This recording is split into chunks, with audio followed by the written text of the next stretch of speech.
আসসালামু আলাইকুম প্রিয় শিক্ষার্থী বন্ধুরা, আজকে আমরা ক্লাস 8 এর বিজিএস নিয়ে আলোচনা করব, অর্থাৎ বাংলাদেশ ও বিশ্ব পরিচয় ক্লাস 8 এই সাবজেক্টটা নিয়ে আলোচনা করব। দেখো, এর আগে কিন্তু আমরা তোমাদের জন্য অনেকগুলো ভিডিও এই সাবজেক্টের আলোচনা করেছিলাম, অর্থাৎ তোমাদের বাংলাদেশ ও বিশ্ব পরিচয় নিয়ে যতগুলো আছে এখানে আমরা কিন্তু অসংখ্য ভিডিও আপলোড করে রেখেছি। তোমরা যদি সেই ভিডিওগুলো যদি না দেখে আসো তাহলে আমরা তোমাকে রিকমেন্ড করব যে তোমরা আমাদের সেই পূর্বের ভিডিওগুলো দেখে আসো। আর এই ভিডিওগুলো এই চ্যানেলের প্লেলিস্টে সেট করা আছে, তোমরা তোমাদের সময় মতো সেই ভিডিওগুলো দেখে আসবে। এবার আসো, আমরা যে আলোচনা করি সেই আলোচনার একটা প্যাটার্ন সম্পর্কে তোমাদের পরিচিত করে দেই। আমরা কিন্তু মূলত এমসিকিউ এবং সিকিউ দুটা প্যাটার্ন ধরে ধরে কিন্তু আলোচনা করে থাকি, অর্থাৎ মূল বই থেকে তোমরা কিভাবে এমসিকিউ প্রশ্নের উত্তর করতে পারবে সেগুলো জানতে পারবে। দ্বিতীয়ত, সৃজনশীল প্রশ্নের ক এবং খ নং প্রশ্নের যে উত্তরগুলো কিভাবে তোমরা দিবে সেগুলোও কিন্তু আমরা এই মূল বই থেকেই আলোচনা করে থাকি।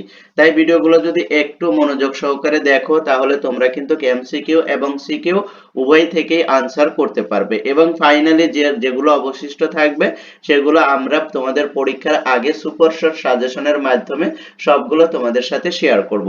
তাই ততক্ষণ পর্যন্ত বা সেই অবধি পর্যন্ত অবশ্যই চ্যানেলটির সাথে থাকতে চ্যানেলটি সাবস্ক্রাইব করে পাশে থাকবে।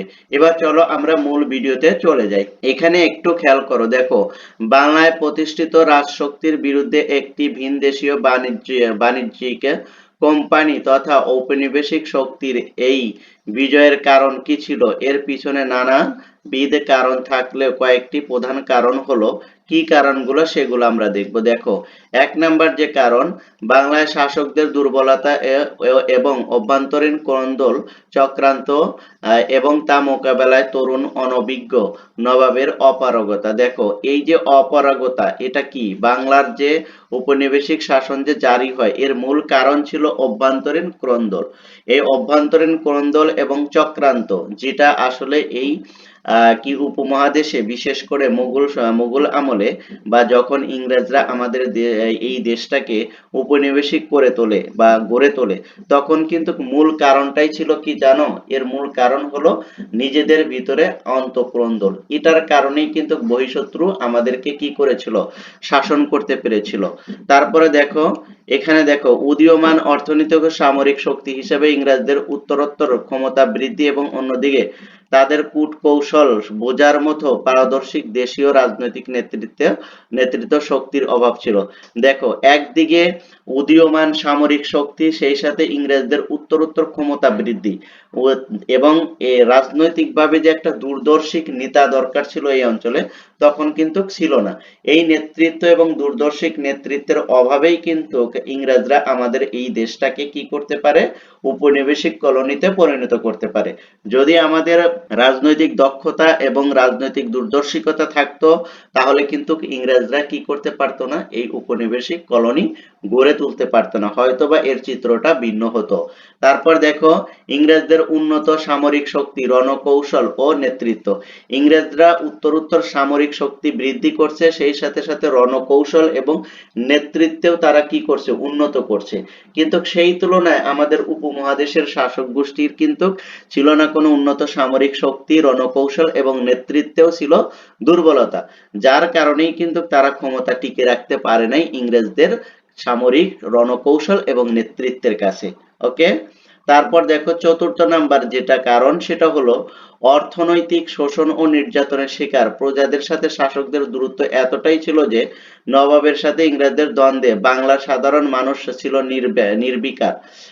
প্রজাদের এই নিষ্ক্রিয়তা পরোক্ষভাবে ইংরেজদের সুবিধা করে দেয়। দেখো, একটা শাসক এবং একটা দেশের লোক, যেটা আমি বলবো এভাবে, যে শাসক এবং প্রজাদের ভিতরে যদি দূরত্ব বেড়ে যায় বা কি এতটাই অর্থনৈতিক দূরত্ব বলো, শোষণ বলো, অর্থাৎ রাজা, শাসক এবং প্রজাদের মধ্যে যদি সম্পর্ক যদি না থাকে তাহলে কিন্তু সেই দেশে অন্য দেশ আক্রমণ করলে সেখান থেকে শাসককে রক্ষা করা কিন্তু অনেক কঠিন হয়ে যায়।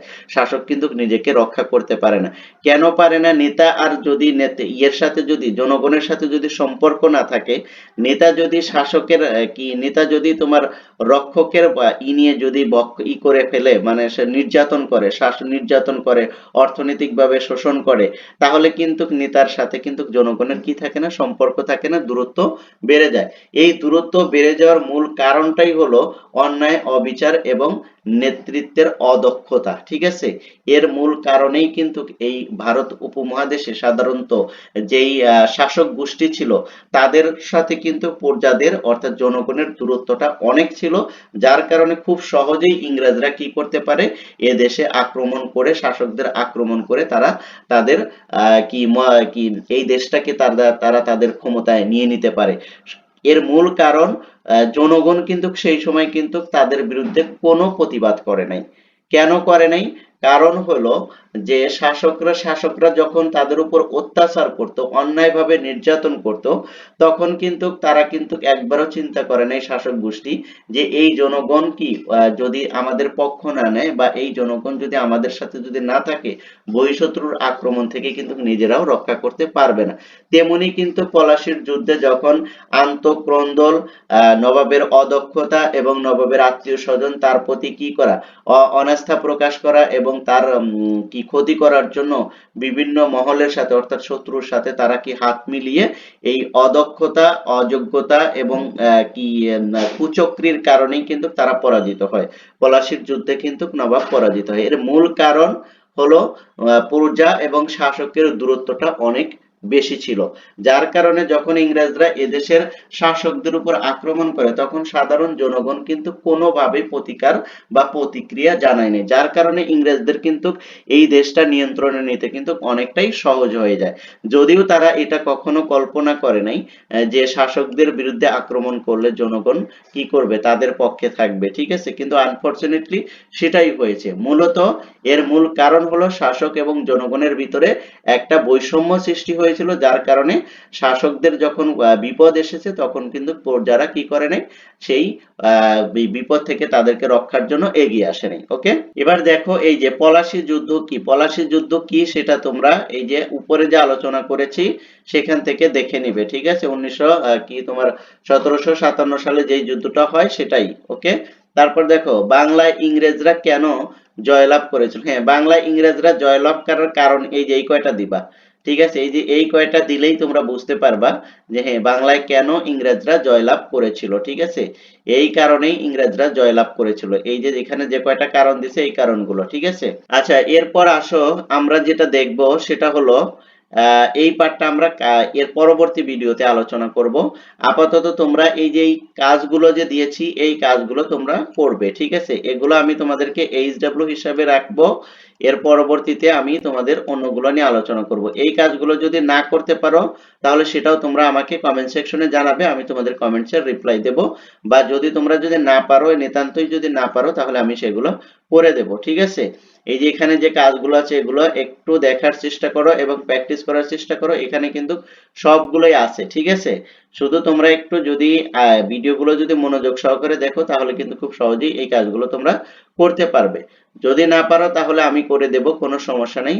তবে তোমাদের প্রথম অবস্থায় তোমাদেরকে চেষ্টা করতে হবে। ঠিক আছে, আজকের এই ভিডিওটা এ পর্যন্তই রাখতে চাচ্ছি। যদি তোমরা কেউ আজকে আমার এই ক্লাসে নতুন ভাবে জয়েন করে থাকো তাহলে বরাবরের ন্যায় একই কথা তোমাদেরকে বলছি, সেটা হলো চ্যানেলটা সাবস্ক্রাইব করবে। আর ভিডিওগুলো যদি ভালো লাগে তাহলে অবশ্যই লাইক, কমেন্ট, শেয়ার করে দিয়ে তোমার বন্ধুদেরকেও দেখার সুযোগ করে দিবে। Thank you so much. আল্লাহ হাফেজ।